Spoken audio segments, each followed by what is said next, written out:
J'espère que vous allez bien, j'espère que vous vous portez bien.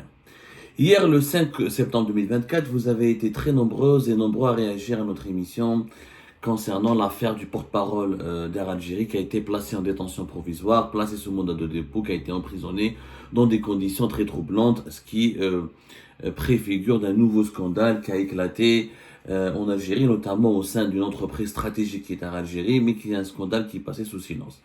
Il s'agit de Amin Andaloussi, ancien journaliste, ancien porte-parole d'Air Algérie, directeur de communication, directeur du département de communication et des relations presse et des relations publiques d'Air Algérie de 2020 à 2023, notamment de 2018 même. Il était la principale vitrine d'Air Algérie dans les médias nationaux et internationaux. Son emprisonnement ne peut pas passer inaperçu.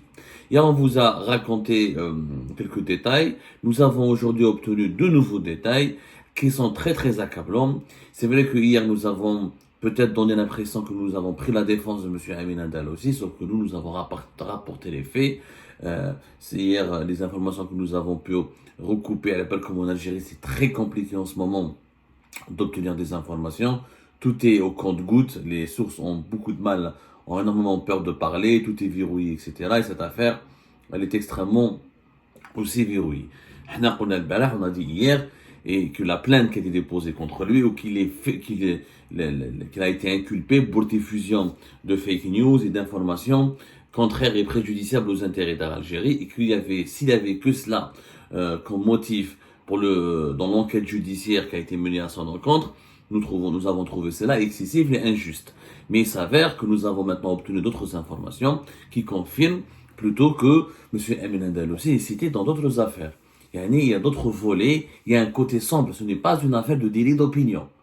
Voilà, contrairement à ce que certaines sources ont essayé de nous faire croire, ce n'est pas parce que voilà, comme c'est un ancien journaliste, comme c'est un ancien collègue à nous, comme on est les journalistes, on est très sensible à l'emprisonnement des journalistes. Effectivement, Amin Andaloussi, c'est un journaliste le soir d'Algérie pendant 16 ans quand même, depuis janvier 2002 jusqu'à octobre 2018. Ensuite, il est devenu porte-parole d'Air Algérie de novembre 2012 jusqu'à août 2020. Ensuite, il a été nommé de 2023 à 2024 directeur de communication et de tout le département de communication, relations presse et relations publiques d'Air Algérie. Et ensuite, il a été directeur de marketing et brand management depuis mars 2024. Mais il est déjà le nouveau PDG en février 2024. Il l'a enlevé, il a la communication, il lui a changé de poste, il l'a mis à la tête d'un département de marketing et brand management. Il l'a pas pour autant dégradé, il l'a pas pour autant mis à l'écart, etc. Alors que Amin Andaloussi avait des liens avec beaucoup plus importants et il avait des affinités avec beaucoup plus importants avec l'ancien PDG d'Air Algérie, les Ken de 2020 à 2023. C'était Ben Slimane. Je me souviens, Yassine Ben Slimane, voilà. Celui qui avait été remplacé en 2024, le 8 février 2024, alors que lui, il avait été Ben Slimane Yassine de juin 2022. C'est avec Ben Slimane Yassine, et effectivement, Amin Andaloussi avait une collaboration plus fluide et plus harmonieuse. Mais bon, il s'avère que Amin Andaloussi n'est pas tout miel, tout sucre, parce que nous avons récolté des témoignages et des infos qui indiquent qu'il dans l'enquête à laquelle il avait été soumis, il y a un autre volet, d'autres volets. Il n'y a pas que le volet de diffusion de fake news et de diffusion d'informations fausses et préjudiciables et contraires à la direction, aux intérêts ou la nuisible à la direction générale d'Air Algérie. Il y a aussi une affaire de corruption, il y a aussi une affaire de trafic d'influence. Donc, il y a le côté sombre de cette affaire. Alors, Amin Andaloussi, effectivement, on lui a reproché d'avoir entretenu des liens avec certaines pages Facebook, d'avoir alimenté des pages Facebook et des médias sociaux qui diffusaient des informations on va dire calomnieuses et diffamatoires et attentatoires à l'intérêt aux intérêts ou à la crédibilité ou à l'intégrité morale de la direction générale d'Air Algérie. Ça, selon l'enquête qui a été menée contre Amin Andaloussi, l'ancien porte-parole d'Air Algérie, il utilisait donc des comptes anonymes pour alimenter certaines pages Facebook par des informations infondées ou fausses, mais il était aussi, comme par hasard, à l'ami et le proche collaborateur de Amin Belazouk. Amin Belazouk, un lobbyiste dont nous avons déjà parlé, un personnage extrêmement controversé, qui serait lui aussi cité dans ce dossier, dans le porte-parole d'Air Algérie. Amin Belazouk, on a parlé déjà de lui, c'est quelqu'un qui n'a rien à voir avec l'univers des médias, mais qui s'est imposé depuis 2019 comme étant un lobbyiste extrêmement proche du clan Tebboune, parce qu'il a des amis qui sont des conseillers de Tebboune, منهم Belkaïm, Abdelhafid Belkaïm, non pas Abdelhafid Belkaïm, oui Abdelhafid Belkaïm, à chaque fois j'oublie son nom Belkaïm, كارثة. Belkaïm, donc Abdellatif Belkaïm plus exactement, était l'ami intime de Amin Belazouk. Amin Belazouk, il a d'autres liens avec plusieurs autres conseillers ou la chargée de communication, chargée de mission au niveau du palais présidentiel de Mouradia. Voilà, Amin Belazouk, il abusait donc de sa proximité avec ses conseillers, ses fonctionnaires de la présidence pour se faire passer pour un porte-parole ou pour un acteur clé du clan Tebboune, et donc il faisait des affaires, il faisait des interventions moyennant des contreparties financières, et il avait à son service un ensemble de pages Facebook, il finançait des communautés, des pages Facebook, des médias sociaux pour diffuser des informations propagandistes, pour faire de la propagande, des opérations propagandistes et des opérations de lobbying, toujours au service de certaines poches du clan Tebboune ou de certains acteurs économiques ou de certains acteurs politiques avec lesquels qui sollicitaient Amin Belazouk pour blanchir leurs images, leur offrir, s'offrir une certaine virginité morale, la politique, ou la travailler sur leur e-réputation sur Internet, ou la diffuser, ou la faire de la publicité pour leurs activités, ou pour leurs projets, afin de plaire ou d'attirer l'attention des décideurs du régime Tebboune, ou de se rapprocher des décideurs du régime Tebboune. Donc, Amin Belazouk est un proche de Amin Andalussi. Alors, les proches de Amin Andalussi que nous avons interrogés, Belazouk, c'est pas son ami. Il y a eu juste une photo qui a été prise aussi ici de Club des Pins lors d'une commémoration de la journée internationale de la presse. La présidence de la République organise régulièrement ces dernières années un dîner, un cocktail dînatoire, et il était Amin Belazouk ou Amin Andalussi était assis à la même table. Ça, c'est la version des proches de Amin Andalussi. La version d'autres sources beaucoup plus neutres affirme le contraire et nous ont donné des détails, de multiples détails, de nombreux détails qui décrivent des relations, des connexions beaucoup plus approfondies entre Amin Andalussi et Amin Belazouk. Et apparemment, Amin Belazouk et que certains conseillers d'Abdelmajid Tebboune et certains certains membres de l'entourage de Tebboune étaient davantage proches de l'ancien PDG de Air Algérie, Yassine Ben Slimane, et le départ de Yassine Ben Slimane, ça ne les a pas vraiment avantagés, puisqu'avec Yassine Ben Slimane, ils pouvaient accéder à des avantages et à des marchés, à du business. Parmi ce business les plus importants, c'est le détournement et le trafic des billets d'avion. Et le départ de Yassine Ben Slimane, son remplacement par Ben Hammouda, n'a pas été vraiment une très bonne nouvelle, il n'a pas fait les intérêts de ce clan. Le clan Hada, Hamza Ben Hammouda, quand il était venu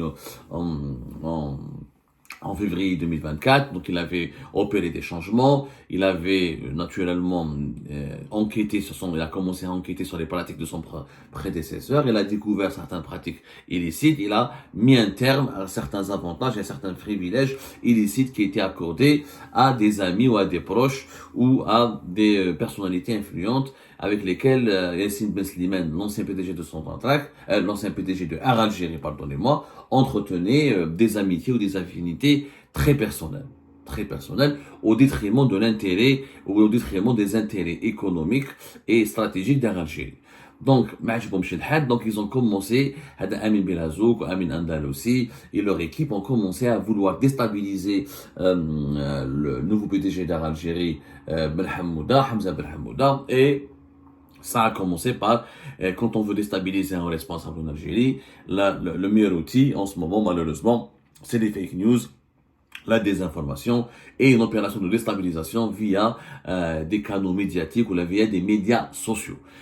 L'objectif était de noircir et de noircir l'image de Hamza Ben Hammouda, de le discréditer auprès des décideurs, notamment auprès de la présidence de la République, afin de justifier une intervention du président de la République, parce que Tebboune, quand on lui fait monter des rapports, les manipulations sont extrêmement complexes en Algérie, mais malheureusement elles sont extrêmement aussi malhonnêtes et extrêmement immoral. Comment ça marche? En fait, des conseillers, notamment au niveau de la cellule de relations publiques et de presse, ils font des rapports en s'appuyant sur tout ce qui circule sur les réseaux sociaux. Il y a des cellules au niveau de la présidence qui scannent tout ce qui se passe sur les réseaux sociaux, tout ce qui se dit dans la presse. Ils font des rapports orientés, dirigés vers certaines, avec de certaines lectures assez subjectives. Abdelmajid Tebboune, quand il lit le PDG d'Algérie, on l'accuse de corruption, on l'accuse de favoritisme, on l'accuse de trafic d'influence, on l'accuse d'incompétence. Bon, qui que un haut responsable, Tebboune demande une enquête, ou Tebboune va s'énerver directement, ou Tebboune va faire confiance aux notes de synthèse qui lui sont parvenues, ou il demande une enquête complémentaire pour équilibrer, pour avoir un autre son de cloche pour essayer de vérifier, mais quelquefois il fait confiance sans vérifier, il sanctionne. Et au moment, il voulait donc entraîner ou inciter Tebboune à sanctionner Hamza Ben Hamouda pour l'enlever de son poste. Parce que à l'époque de Yassine Ben Slimane, par exemple, il y a quelqu'un qui était ici à Paris, un agent d'Air Algérie, qui connaissait Amin Andalousi, qui était un ami à lui, ça je peux le vérifier, où l'agent d'Air Algérie à Paris trompait les gens, il se faisait passer pour un cadre dirigeant d'Air Algérie, alors que lui était un simple agent d'escale à Paris, il travaillait fait Air Algérie Paris, mais il n'avait aucun grade, aucun rang important. Il y avait, vous savez, il y a des agences de voyage qui achètent des tarifs groupés, qui achètent des billets groupés plutôt, ou qui achètent un certain nombre de billets d'avion. Alors, quand on achète en gros, qu'on appelle ça en grosso modo, quand on fait des achats groupés, les tarifs sont négociés. C'est pas la même chose quand tu achètes 1 ou 2 billets, quand tu achètes 20, 30, voire 40 ou 50 billets. C'est des agences de voyage qui font ça pour les saisons estivales. Donc, qu'est-ce qui s'est passé? Hada, celui qui était à Paris, dont je vais taire pour le moment le nom parce que nous sommes en train de mener notre enquête et pour obtenir d'autres détails beaucoup plus précis. Il collaborait il connaissait Amin Bilazoug à la fois, et il connaissait Amin Andalousi. Et il intervenait auprès de ses connaissances au sein d'Air Algérie pour obtenir des tarifs préférentiels, sauf que eux, dans le groupe, au lieu de revendre aux agences de voyage qu'ils sollicitent, des agences de voyage avec lesquelles ils dealaient, avec lesquelles ils faisaient leur business, au lieu de leur vendre réellement au tarif négocié avec Air Algérie, ils appliquaient un autre tarif. Et c'est-à-dire qu'entre le tarif préférentiel, entre le tarif négocié, ils appliquaient un tarif plus élevé, et le différentiel, ça partait dans leur poche. En clair, quand on vend 30-40 billets, au lieu de les vendre par exemple 50 000 dinars, on vend chaque billet, au lieu de les vendre un billet, 50 000 dinars, c'est pas un tarif négocié, ça dépend des destinations après. Je donne un exemple, là. Un exemple, au lieu de les vendre à 30 000 dinars ou à 20 000 dinars, si on rajoute 5 000, 10 000 dinars par billet, sur 30, 40, 50 billets, c'est quand même un joli pactole, où avec la différence, au lieu d'aller dans les caisses d'Air Algérie, elle va dans les poches de ces businessmen qui utilisent donc leur connaissance et utilisent leur réseau au sein d'Air Algérie pour s'enrichir et pour revendre quelque part de façon informelle et de façon mafieuse les billets d'Air Algérie. Ça existe. C'est pour ça d'ailleurs que dans pas mal d'avions d'Air Algérie, tel cas des groupes, les places sont revendues. Il y a des places qui sont revendues mais qui sont vides parce que les agences de voyage ou là des tours opérateurs ou là des privés qui achètent 15, 20, 30 sièges, après ils revendent pas tous les billets, il y a pas de ils n'arrivent pas à utiliser parce que ce sont des agences de voyage, ils achètent des packs de plusieurs dizaines de places.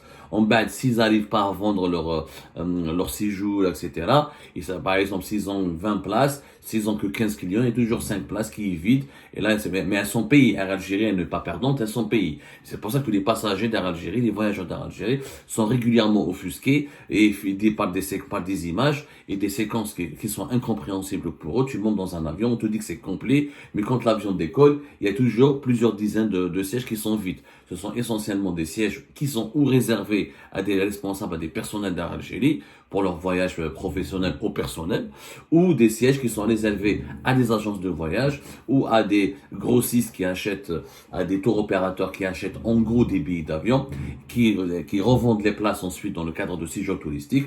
Mais comme ils revendent pas la totalité, il n'y a aucune agence de voyage qui vend, par exemple, une agence de voyage qui organise un voyage organisé pour 100 personnes en Égypte, à Sharm el-Sheikh, ou là pour 200 personnes en Tunisie, ou là en Grèce, ou là en Turquie, etc. Il arrive pour les agences de voyage de ne pas vendre la totalité des places qui sont incluses ou programmées dans leur pack, dans leur saison estivale. Il y a toujours 4, 5, des fois, à la dernière minute, les gens annulent, les gens ne payent pas, ou l'agence de voyage ou le tour opérateur n'arrive pas à commercialiser ou à vendre l'intégralité de son offre commerciale, de son offre touristique. Du coup, il y a toujours des places qui sont vides. Et dans les avions, on trouve souvent une dizaine de sièges qui sont vides, notamment à destination de la Turquie, de la Grèce, de la Turquie, notamment la Turquie, la Tunisie, l'Égypte, pour des fois, quelquefois l'Espagne, les pays touristiques qui sont les plus visités par les voyageurs, Dubaï, notamment pour les voyageurs les touristes et les voyageurs algériens. Donc ça, malheureusement, ce business avec les agences de voyage, il y a énormément de corruption, il y a énormément de trafic. Il y a énormément de corruption de trafic puisque les responsables de l'Algérie utilisent leur accès privilégié au système, à la direction commerciale de l'Algérie, au système de réservation pour obtenir des places, des achats groupés de façon avec des tarifs préférentiels et ils revendent ces billets à des tarifs préférentiels à des tarifs plus élevés que le tarif préférentiel. Ils empochent la différence. Ils empochent la différence entre le tarif préférentiel et le tarif avec lequel le tarif réellement vendu aux agences de voyage, et ça permet donc de détourner, d'avoir des enveloppes et d'avoir du bakshish. Et c'est de la corruption. Amin Andalousi est cité dans une affaire similaire avec une agence de voyage, avec la complicité d'un agent d'Algérie ici à Paris. Amin Bilazouk est aussi cité dans ce dossier-là. Amin Bilazouk, selon nos informations, ne devrait pas tarder à être convoqué par le tribunal de Dal-Baïda pour qu'il soit auditionné. Maintenant, ce qui est injuste, c'est que pourquoi on mettrait M. Amin Andalousi en prison et Amin Bilazouk on l'emmerde pas, alors que tout le monde sait, les services secrets le savent, les services de sécurité le savent, les journalistes en Algérie le savent. Amin Bilazouk dirige une galaxie de pages Facebook, c'est lui qui diffuse, qui programme les contenus, qui distille les contenus propagandistes et lobbyistes les plus importants de l'Algérie. Donc pourquoi Amin Andalousi on a l'impression qu'Amin Andalousi est en train de payer à la place de Amin Bilazouk. Mais bon, l'affaire n'est pas encore terminée. Peut-être que les juges du tribunal de Dal-Baïda ou l'affaire est en instruction, ils vont finir par se réveiller. En tout cas, il y a un côté sombre de cette affaire, cette affaire ne se résume pas uniquement au volet de l'information, au volet des fake news, de la diffusion d'informations infondées ou de fake news, ou la déstabilisation de la direction générale d'Air Algérie par une diffusion massive d'informations fausses ou d'informations sur des données sensibles. Il y a aussi un volet corruption, il y a aussi un volet trafic d'influence qui est en cours de l'enquête. Voilà l'histoire que nous avons pu pour le moment, toute l'histoire que nous avons pour le moment pu recouper autour du scandale du porte-parole d'Air Algérie. Il y a un côté sombre de cette affaire. Ce n'est pas malheureusement uniquement une affaire de délit d'opinion. Ce n'est surtout pas, pour le moment, ce n'est pas du tout un délit d'opinion. Parce que si Amin Andalousi était complice avec un lobbyiste qui fait connecter à des conseillers de la présidence, et ils ont voulu tous les deux saboter le nouveau PDG d'Algérie et le déstabiliser pour justifier son limogeage ou pour inciter les pouvoirs publics à le limoger. Ça, c'est un complot, c'est extrêmement immoral et c'est extrêmement malhonnête. Mais en plus de cela, il y a de la corruption avec de l'enrichissement illicite, avec ces opérations de trafic et de détournement des billets d'Air Algérie. Et ça, c'est scandaleux aussi. Donc, il y a un côté sombre à cette affaire. Cette affaire sera en tout cas éclaircie dans les jours à venir. Et nous aurons, à Algérie Part, davantage d'informations à vous communiquer.